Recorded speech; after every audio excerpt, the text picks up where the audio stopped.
Live from KSAT 12, the Nightbeat starts right now. A now confirmed ransomware attack hitting close to home. The target, Judson ISD. Yeah, district officials are still sorting through the attack that has left them without a way to communicate with staff, employees, and parents. The night team's Japhanie Gray with what the superintendent is doing to work through the problem.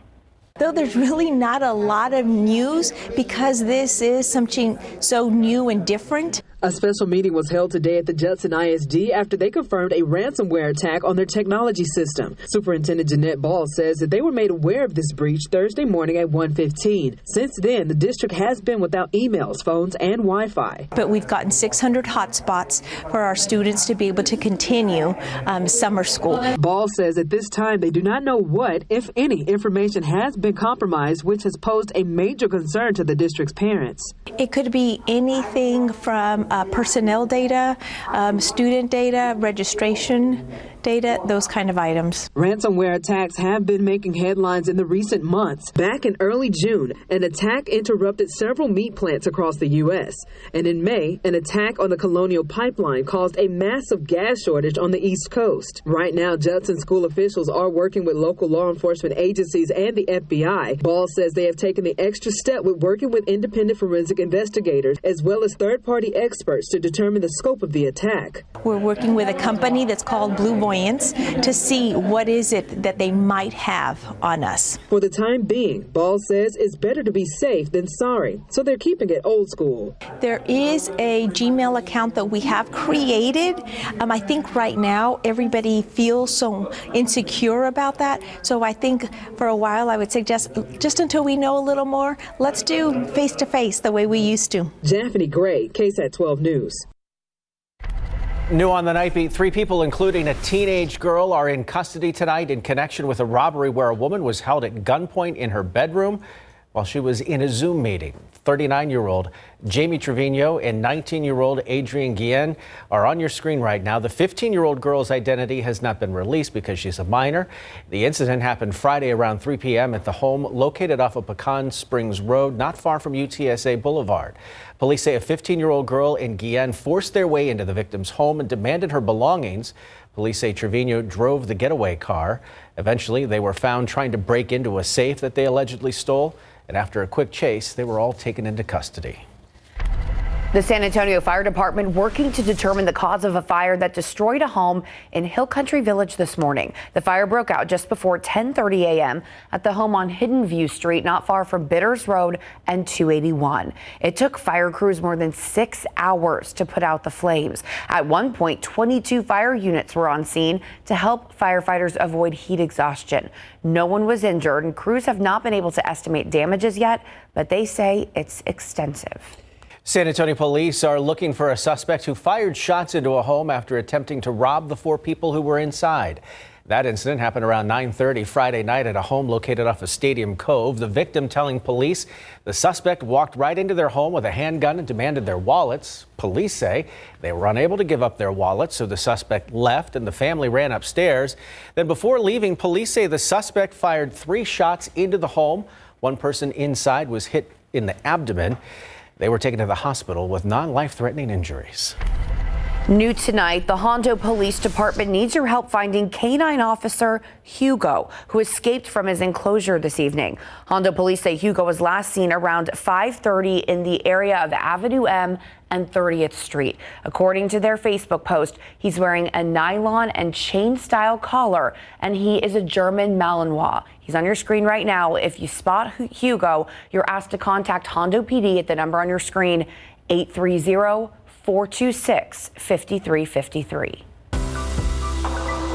People have been celebrating Juneteenth for 165 years. Here in Texas, it's been a state holiday since 1979. But for the first time, all Americans are celebrating Juneteenth as a federal holiday this year. The Night Team's Jonathan Cotto has been spending the day at community events and tells us what this day means to local residents.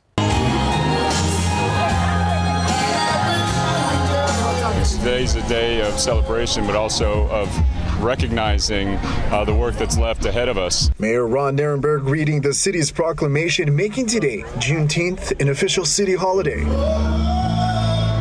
Live music playing, families gathered together, and tons of food, all in celebration of Juneteenth or Freedom Day.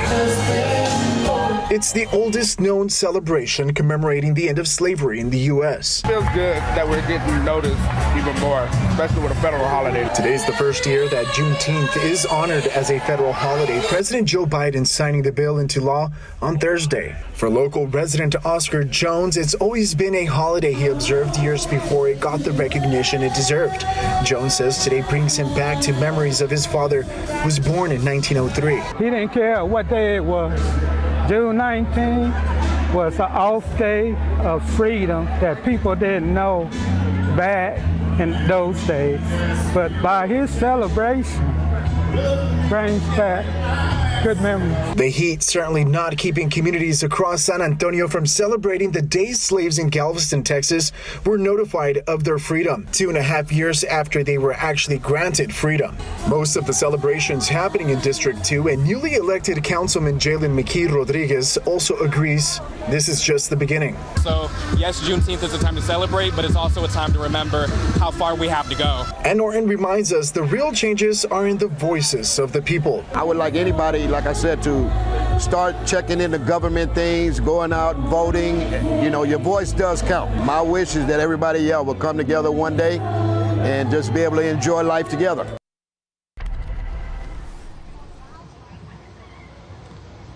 Tim, Courtney, this Juneteenth event now wrapping up, but we do still have some bystanders very excited to celebrate Juneteenth here. My new friends, I'll introduce you here in just a moment.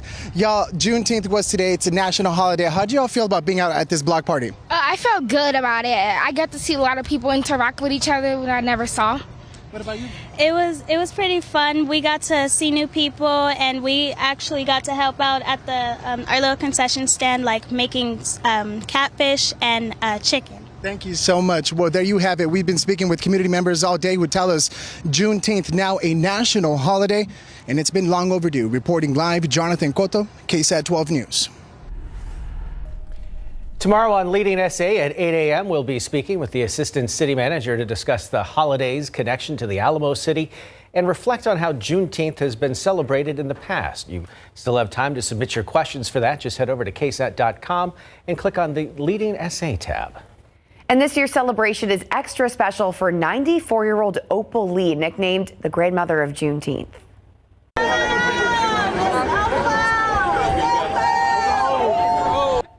That is video from earlier today of Miss Opal attending Juneteenth March in Fort Worth. Back in 2016, she marched 1,400 miles from her home in Fort Worth to Washington, D.C. in hopes of asking then President Barack Obama to make Juneteenth a national holiday. And now 5 years later, she got to be right next to President Joe Biden as he signed into law Juneteenth as a federal holiday. Miss Opal spoke to the crowd after the march. I couldn't have done it without you, without your signatures, without you walking with me, without you giving me your money. I am so proud of you. Amazing. Every Juneteenth, Miss Opal walks 2.5 miles to symbolize the 2.5 years it took slaves in Galveston to be notified they were free. Hope you had a great start to your weekend today. We're taking a look outside with live cam. A few lingering clouds, mainly just swarm out there tonight, but we've got a nice breeze in place, and we will definitely take that at this point in the year. That breeze always helps to keep that warm, muggy air moving around just a bit. So for your Saturday, here's today's almanac. Just shy of 70 this morning.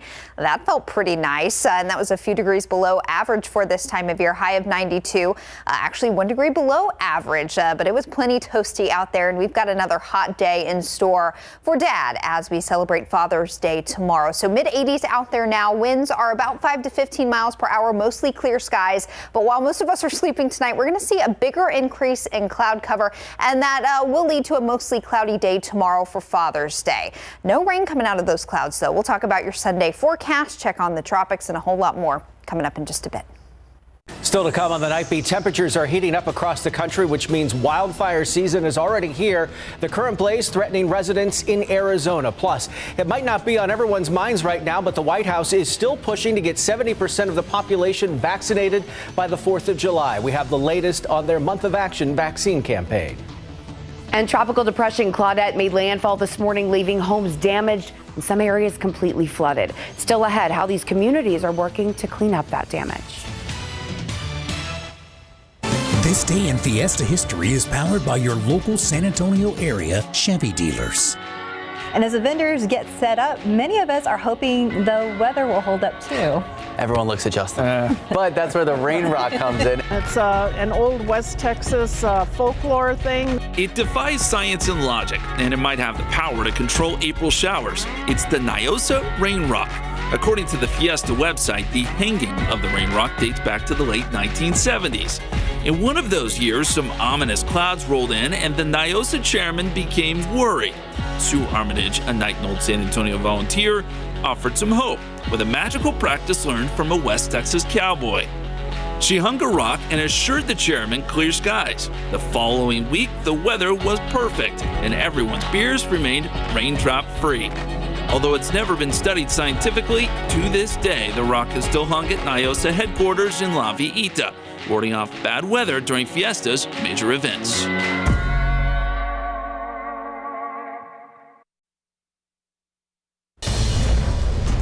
Well, Claudette has been downgraded to a tropical depression, but she is still dumping a lot of rain across parts of the southeast tonight. Residents from Louisiana to Florida's Panhandle are now cleaning up. Here's ABC's Christine Sloan with the details. Cleanup now underway after Claudette battered the Gulf Coast with heavy rains and damaging winds. The storm made landfall in southeast Louisiana early Saturday.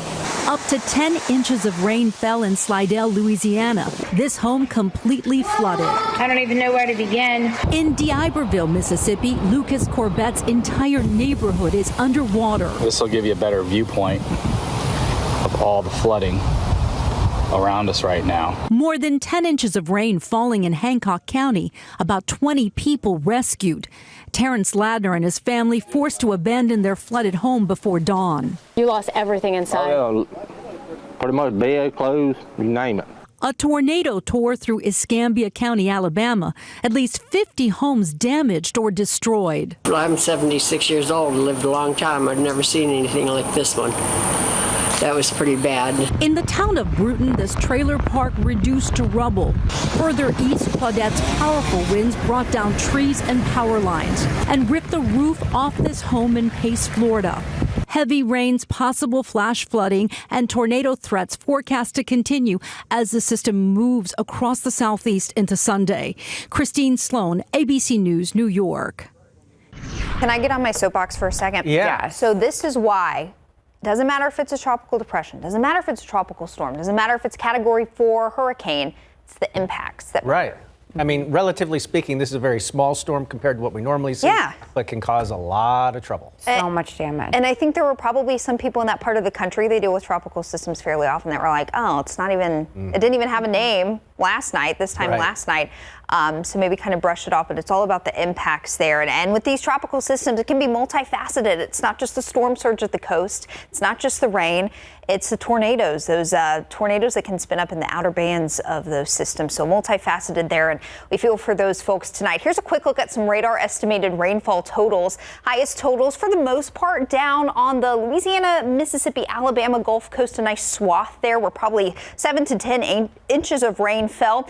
Elsewhere, there's just a couple of bullseyes. I've been monitoring some of the rain up near Birmingham, the Tuscaloosa area. They're dealing with some big time flash flooding issues southwest of Birmingham in and around Tuscaloosa tonight. So a couple of bullseyes here of some higher rainfall totals, 6.2 inches there around Tuscaloosa. So a big rainmaker there. Tornado watch box is still out here. We've got these outer bands south of Atlanta there in Georgia and the Florida Panhandle that still could produce a couple of tornadoes as we head into the overnight hour. So as of the 10 p.m. update, this is still a low-end tropical depression with wind gusts up to 40 miles per hour. Movement is northeast at 14 miles per hour. So this will continue to move northeast over northern Georgia into the Carolinas tomorrow, still producing some heavy rain there as we finish up the weekend. Elsewhere in the tropics, in the Atlantic Basin, Gulf of Mexico, Caribbean, and the Atlantic Ocean, no new tropical development expected over the next few days. But this hurricane season already off to a busy start. So next name on the list is Danny, and then we've got another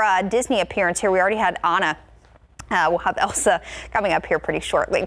Here at home, 85 degrees, dew point in the mid-60s. We did get our dew points to fall off a little bit this afternoon. That helped a little bit with the heat index, but we still had heat indices during the heat of the day up near 100 degrees, and that will be possible again tomorrow as well. 76 now in Kerrville, 88 Carrizo Springs, 92 in Del Rio. Dew points will climb overnight. That's fairly typical. They fall off a little bit in the afternoon and then climb back into the overnight hours, already back in the 70s in New Braunfels, so that oppressively muggy air will return through the overnight hours. Winds a touch breezy at times this evening. We've got an 18-mile-per-hour wind in Cotulla. Meanwhile, in San Antonio, a wind closer to 10 miles per hour. So overnight, pretty quiet weather. We're going to see a batch of clouds move in, a few low clouds, but also some mid and high-level clouds. We'll talk about that coming up, but turning mostly cloudy while you sleep tonight. Temperatures bottoming out just in the low to mid 70s. Tomorrow for Father's Day, another toasty day for sure. I actually think we'll shave off a couple of degrees tomorrow afternoon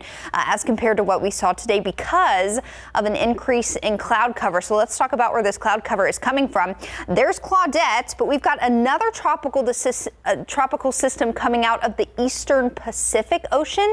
So this is what's left of Tropical Storm Dolores over Mexico. This is really now just a mess of cloud cover and a little bit of rain. All of this moisture in the form of clouds is going to drift our way overnight, and it'll be with us tomorrow. So you'll notice an increase in clouds tomorrow. It's not necessarily going to be a gloomy gray day, but we will have a lot of high clouds around, and that kind of creates that filtered sunshine. So a little bit more cloud cover tomorrow as we head into Monday morning, starting off with morning clouds. It should be another very hot day on Monday as well, but look what happens Monday afternoon. Front working through Texas will likely spark some storms up in North Texas Monday afternoon. Those storms are expected to wander our direction. Monday night, they could get to San Antonio, the Highway 90 corridor as early as 10 p.m. Monday and rumble on through as we head into the early morning hours of Tuesday. So that is our next chance of rain. We'll be fine-tuning the timing here for you over the next couple of days, but keep in mind, best chance of rain Monday will be after sunset, and we'll talk more about that in just a bit. So your Father's Day forecast, 70s in the morning, up to 92 in the afternoon with some more clouds, and then we'll look forward to that chance of rain late Monday evening, guys. We'll welcome it. Yes.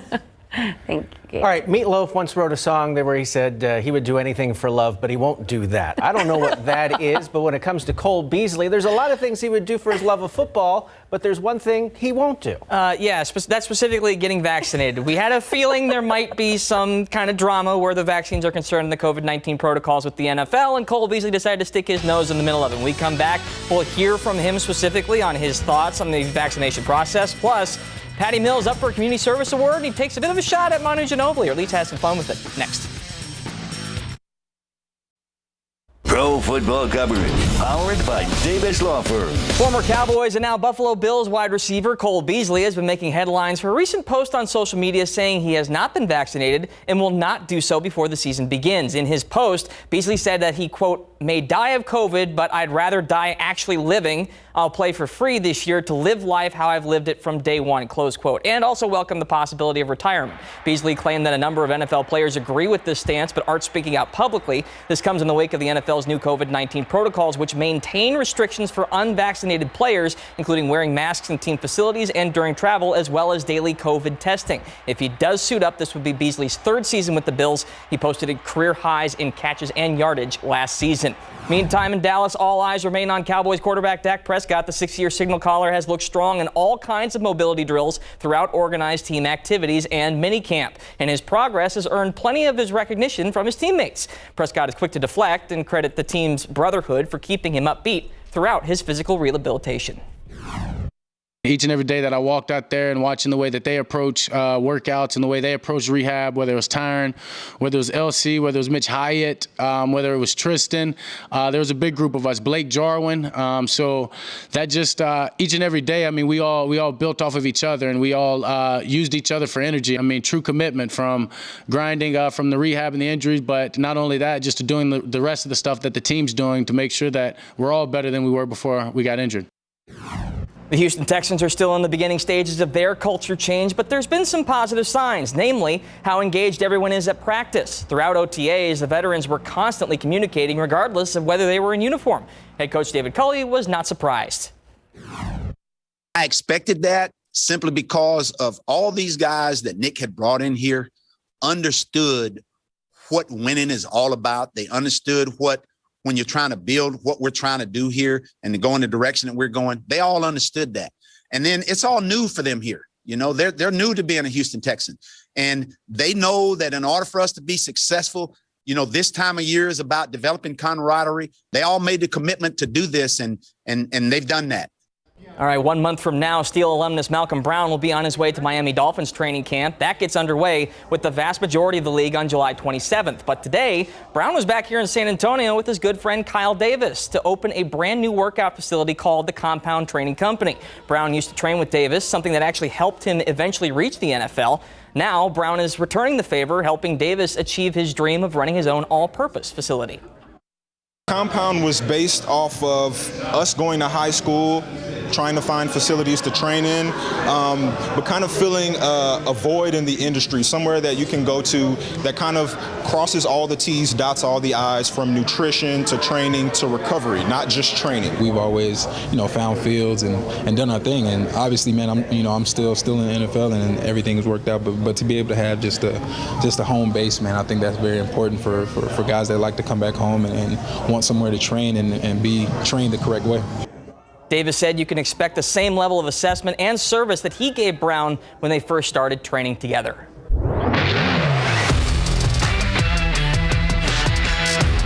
Spurs guard Patty Mills was named one of 10 nominees for this year's NBA season-long Community Assist Award. Mills already took home the award for February thanks to his continuous efforts to empower Indigenous young people and advance social justice in his native country of Australia. You can vote for Patty right now on NBA.com. Spurs legend Manu Ginobili already cast his vote for his former teammate earlier today, and Mills responded on Twitter by saying, "Thanks, Gramps." And with that, you know how their relationship functions. Coming up later in sports, San Antonio FC returns home looking for a much-needed win. And with that, I'll pass it back to our native Gramps, Tim Gurley. I was going to say that wasn't going to get passed without some sort of a wisecrack from you. Thank you, Andrew. Absolutely not. Appreciate it. I'm staying out of all of this. We'll be right back. Americans reaching a major vaccination milestone, 300 million doses administered in the first 150 days of the Biden administration. 65% getting at least one dose so far. Yeah, but the nation is unlikely to reach the president's goal of 70% vaccinated by July 4th. ABC's Christine Sloan explains why. President Biden making a push to get Americans vaccinated this Father's Day weekend, and with just 2 weeks until the July 4th holiday. We're going to celebrate our independence from the virus as we celebrate our independence of our nation. 300 million shots have been administered in the first 150 days of the Biden administration. But officials say the U.S. is likely to miss Biden's goal of 70% of U.S. adults with at least one shot by Independence Day. The country's hovering around 65% right now, according to the CDC. Vice President Kamala Harris in Atlanta talking about the importance of getting a shot at a pop-up vaccination site at the historic Ebenezer Baptist Church. You love yourself, you love your family, you love your community. Help us get the word out. Some parts of the country are now seeing a rise in COVID cases. At least 5 states with increases of nearly 40% or more in the past 2 weeks. The rise in cases attributed in part to the lack of vaccinations. I am still putting patients on life support machines because they're non-vaccinated and becoming very ill. The president urging vaccinations amid a growing threat from the Delta variant. It's a variant that is more easily transmissible, potentially deadlier, and particularly dangerous for young people. In Florida, officials closing a county administration building for the weekend after an outbreak of COVID-19 among workers. 2 people have died. Meantime, Canada is extending the closure of its border with the U.S. until at least July 21st. Christine Sloan, ABC News, New York. Taking a look at other stories we're following today. For the first time, the VA will make gender confirmation surgery available to transgender veterans. The move by the Biden administration represents a major change in policy for eligible transgender veterans. The approval of gender confirmation benefits is seen as part of the effort to make the rights of LGBTQ+ individuals a priority. The Trump-era ban on most transgender people serving in the military was repealed after Biden took office. The National Center for Transgender Equality estimates there are 134,000 transgender veterans. The president and first lady are mourning the loss of Champ, their family dog. He was 13. The Bidens got Champ from a breeder after Biden was elected as vice president back in 2008. In a statement, they said in part, quote, "He was our constant, cherished companion during the last 13 years and was adored by the entire Biden family," end quote.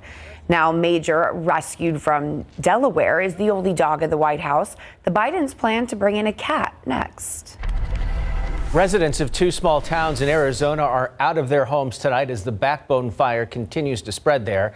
Today, that fire grew to more than 17,000 acres. Residents in Pine and Strawberry, 100 miles northeast of Phoenix, were forced to evacuate on Friday.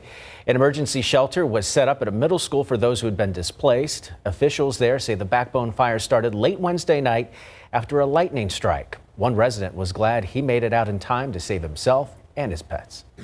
Hurry up and pack up the last of the stuff, the dog food and the chicken food, and get the chickens in the car and the dog in the car and some water, and off we went. Pine residents haven't had to evacuate for a fire since 2002. More than a dozen other wildfires are continuing to burn in Arizona, most notably the Telegraph and Mescal fires southeast of Phoenix, which so far have burned more than 237,000 acres. Still ahead on the Nightbeat, you may not know their names, but you know their work. The story behind two sisters whose construction and architecture companies helped build more than $100 billion worth of American real estate.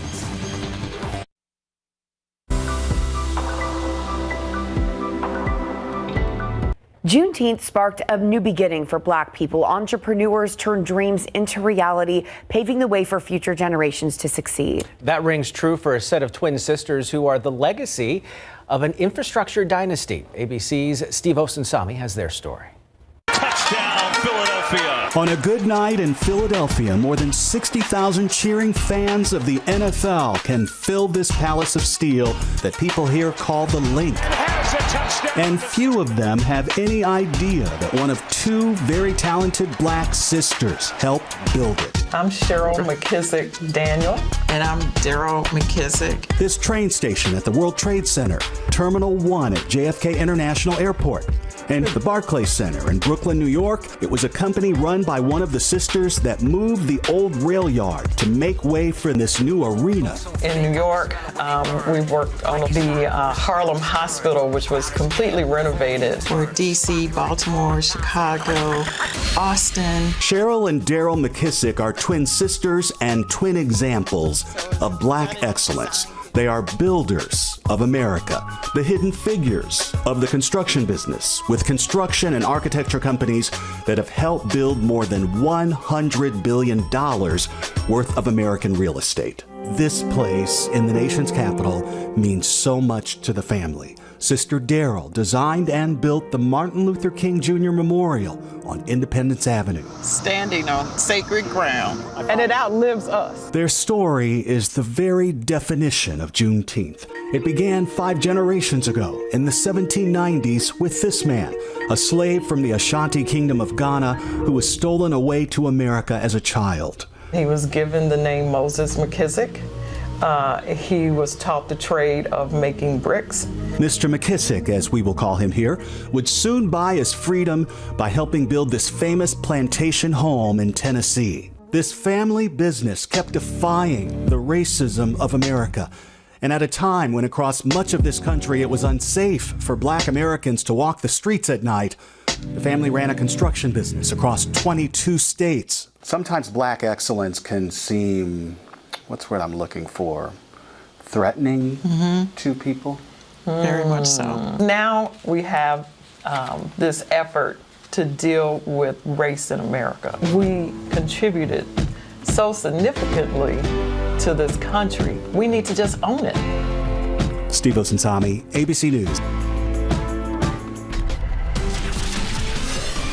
That's an awesome story. Outside with live cam, plenty warm out there. We had humidity drop off a little bit this afternoon. That helped shave a few degrees off the heat indices, but it was still toasty out there. High temperatures across the area did jump into the triple digits from Laredo up to Del Rio. Del Rio, your high today was 101. We're looking at elevated heat index readings, not necessarily tomorrow for Father's Day, but some of the highest readings we've seen in a while on Monday afternoon. We'll talk about that in our next chance of rain coming up shortly. Good day to get out there and do something water related. Water related, yes, with a fan. I have one of those fans that sprays out water, and I have two of them, and they are out. I just sit next to the pool and let the dog continue to splash.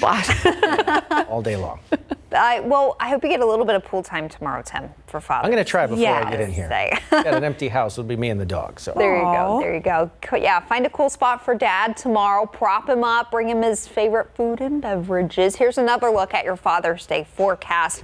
Mostly cloudy tomorrow, more so than what we saw today. And a lot of the cloud cover on Sunday is going to be a lot of that high, thin cloud cover. So it's not going to be dark and gloomy, but it will kind of be that, Adam Caskey says, this filtered sunshine that's trying to peek through those high, thin clouds. So that's really what we're looking at tomorrow, but it will be a change a little bit from today. But with those high, thin clouds, it doesn't necessarily keep all the heat out. So we'll be toasty again tomorrow afternoon. Heat indices tomorrow afternoon. Again, that's what it feels like when you factor in the humidity. We should get our dew points to drop off a little bit tomorrow afternoon. So that will help these numbers from being too outrageous. This is about where we've been for the past few days. Now, as we get into Monday afternoon, these numbers will really jump up. These are some of the highest heat indices we've seen in a long time because Monday afternoon, humidity is not going to be able to drop off as much during the second half of the day. So that's going to keep our feels like temperatures really elevated. We're giving a range of about 105 to 110, but down well south of Highway 90 as you start to get closer to Laredo and Corpus, we could have some of these numbers above 115. So dangerous heat coming in on Monday. If your work keeps you outdoors for a long period of time, you know the drill. Make sure you're taking rests and staying hydrated. That is definitely the key. We had some of our photogs going out today, and I saw his bag, his lunch bag, and it was full of 3 bottles of water, and he was putting ice in there. So staying hydrated, that's what we like to see. Thankfully, that big time heat Monday afternoon is going to be pretty short lived because Monday night we've got a front that will be moving through Texas, and that brings us a chance of rain, and that'll help us out with our temperatures after Monday afternoon. So let's take another look at this front as it will be moving in early next week. So Monday morning, we'll start off with some morning clouds, maybe a couple of sprinkles here or there, especially off east of 35. And then as we get into Monday afternoon, pretty quiet weather. We'll have to see if any stray showers pop up as we get into Monday afternoon. I don't think we're going to have enough forcing to see much afternoon rain here locally. Now up in North Texas near the I-20 corridor, as this front is moving in, we will start to see some storms develop up closer to the DFW area. And those storms expected to drop south late Monday evening as we get closer to 10 o'clock Monday night. So we'll be kind of tweaking the exact timing here over the next day and a half or so. But I do think it'll be after sunset on Monday that our rain chances here in San Antonio and South Texas start to increase. So we'll have these scattered storms moving through late Monday. By Tuesday, a lot of the rain will be down to the south. I can't rule out a lingering shower here or there, but it does look like our best shot of rain will be late Monday evening and into Monday night. Severe weather risk on Monday, and this includes Monday night, is really low for the area. We've got a 1 on a 1 to 5 scale, so the lowest notch here, really just north of San Antonio, Austin, and points north. So during the heat of the day, Monday afternoon and evening, as those storms are coming in from North Texas, they're likely going to pose a larger severe weather risk. By the time they get to us, we'll be past sunset, and they won't have as much kind of juice in the atmosphere to work with. So that's why our severe weather risk will be lower. There could be a couple of strong storms with some gusty winds and maybe some small hail late Monday. And of course, we'll keep an eye on that for you, but at least we'll get at least a shot at some rain here in the next 7 days. Temperatures now 85 at the airport, 83 New Braunfels. We're only going to drop down low to mid 70s tomorrow afternoon. More clouds throughout the day, highs in the low 90s. And again, dangerous heat indices Monday afternoon before that chance of rain late Monday evening, Monday night, guys. All right. Well, I'm going to stick with the grandpa and music theme here, I was Andrew, say. and say that the Bucks theme song perhaps would be Journey's "Don't Stop Believing." That's one way to put it, yes. Game 7, 2 best words in sports, and this one lived up to the hype. Let's get to the highlights after the break. When we come back, we'll show you how the Bucks pulled off an instant classic victory. Plus, San Antonio FC back home looking for a big win. Got the highlights from that one, too, next. It is win or go home tonight. Bucks, Nets, Game 7 at the Barclays Center, and this one lived up to all of the hype and then some. Let's head to the fourth quarter. Milwaukee takes control. Giannis Antetokounmpo gets inside for the lay-in. Count it, and one. We are tied at 101. The Bucks take a late lead, up 109 with 107 with 5 ticks left. Kevin Durant for the win. Yes, Brooklyn leads by 1 with 1 second left. But wait, no they don't. His toe is on the line, and we head to overtime tied at 109. In OT, Chris Middleton in the paint, stops, turns, and hits. 113-111 Milwaukee.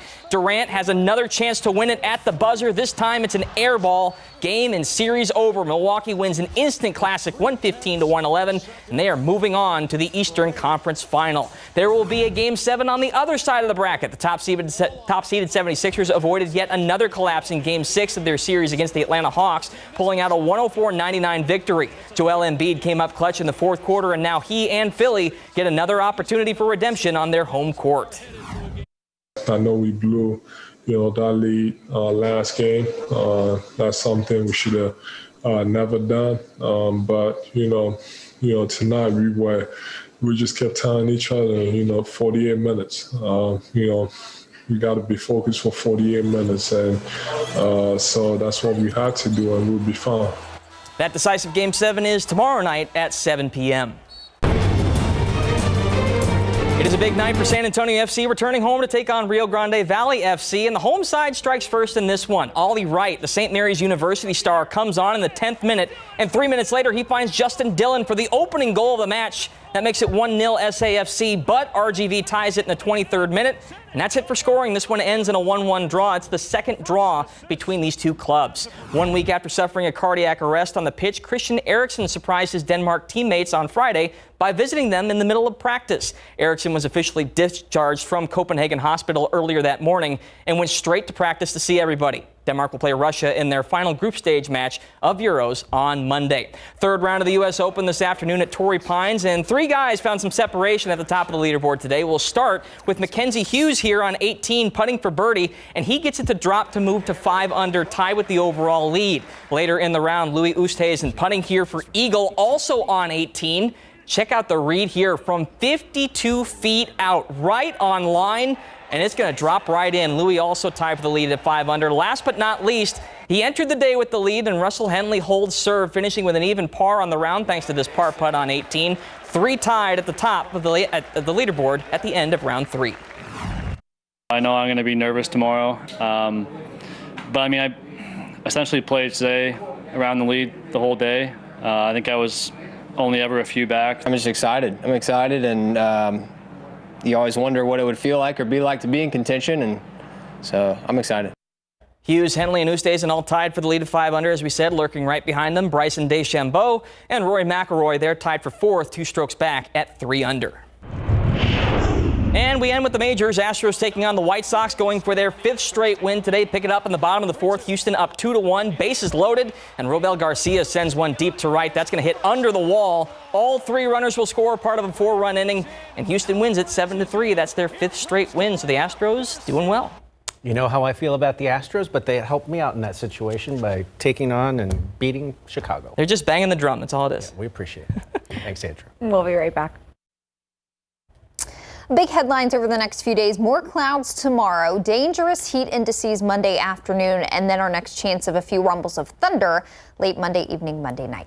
We didn't have time for something good tonight, but I'll tell you something good. It's Father's Day tomorrow. Be nice to all those dads out there. Thanks for watching. We'll see you tomorrow. Catch GMSA tomorrow starting at 6.